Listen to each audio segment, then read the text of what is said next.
Heute werden wir BTS in die SOOP Merchandise selber basteln. Wir fangen mit den Stickern an. Die Vorlage zu den Stickern findet ihr unter meinem Instagram-Account oder Pinterest. Beides ist unten in der Infobox verlinkt und könnt ihr auch in den Kommentaren finden. Sticker müsst ihr ausschneiden und nachzeichnen. Hierzu benutze ich so ein Lightpad. Dazu lege ich einfach nur das originale Bild unter dem weißen Papier und zeichne einfach oben drüber die Figur nach.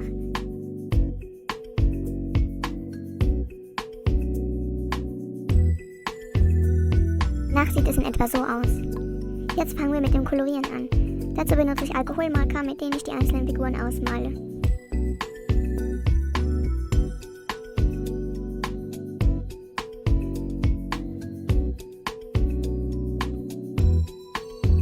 Mit einem weißen Gelstift werde ich jetzt die Augen von der Main Character Figur zeichnen.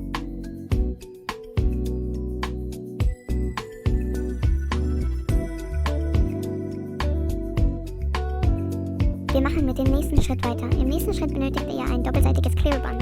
Dieses klebt ihr auf die Rückseite eurer Sticker.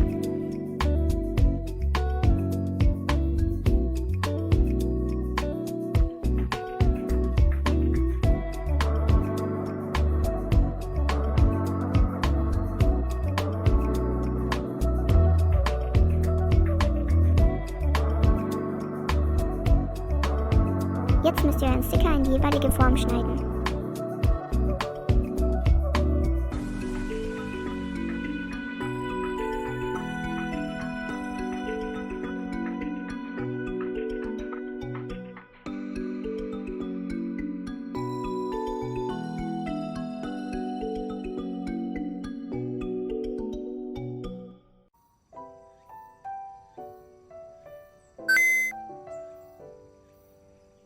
Sticker fülle ich in ein transparentes Plastikpäckchen.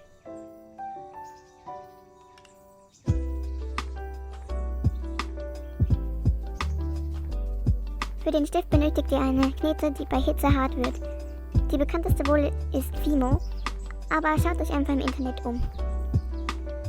Und ihr müsst auf jeden Fall auf die Rückseite der Verpackung schauen, auf die Beschreibung, damit ihr genau wisst, bei wie viel Grad sie hart wird. Mit der Knetmasse müsst ihr dann nur noch diese kleine Figur nachbauen.